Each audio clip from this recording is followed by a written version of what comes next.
We've been working together for 30 years now. If there's 3 ideas presented to both of us, we pick the same one. As the Neat. years went on and we made more and more side-scrolling games, we had to Yes. create a more advanced tool to design them with. Yeah, that's what I want. This became the basis of Super Mario Maker.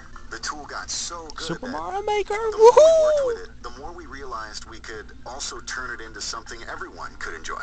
With Super I would Mario enjoy it. Maker, anytime you make an edit, you can see the results right away. This instant feedback can really help your imagination run wild.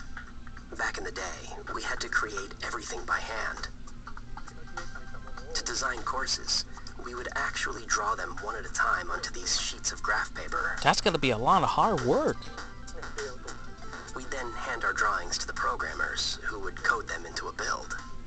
While digging up these old documents, we found this. It's very precious.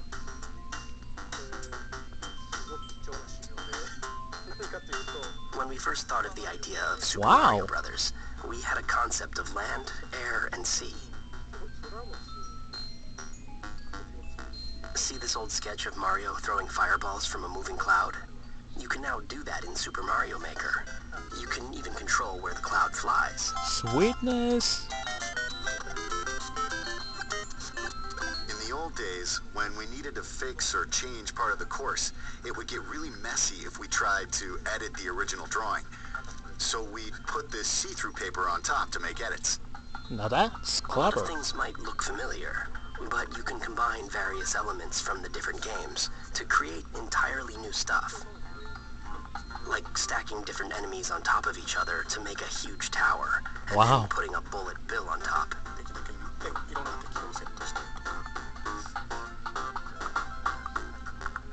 You can even put things we've never placed underwater. Right, there are some enemies that don't Wow. normally appear underwater, like Goombas.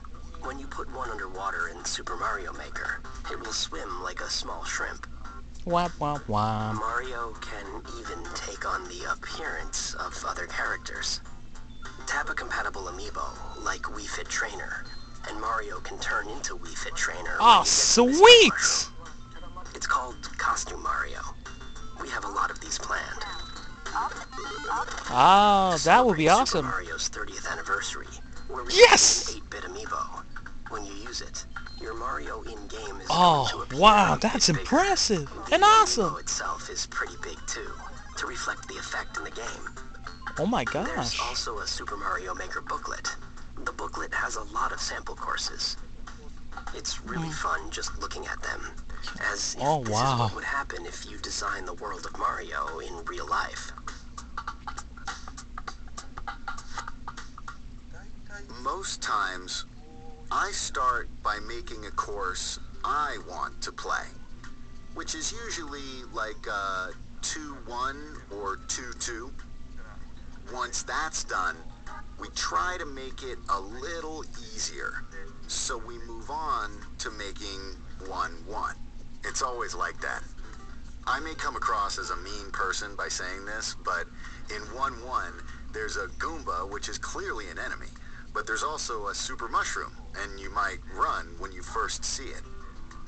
Oh, You run, but there's a block above, so you can't run. So if you jump, the ceiling is low, so you usually hit it.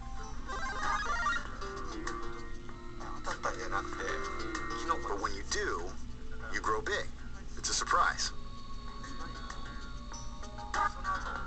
There are stairs, but there are gaps.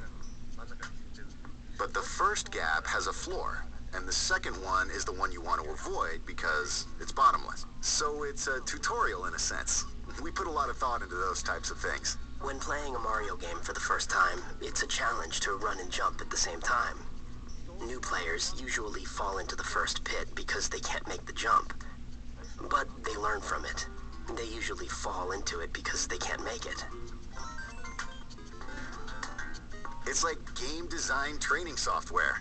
Try it if you want to get into game design.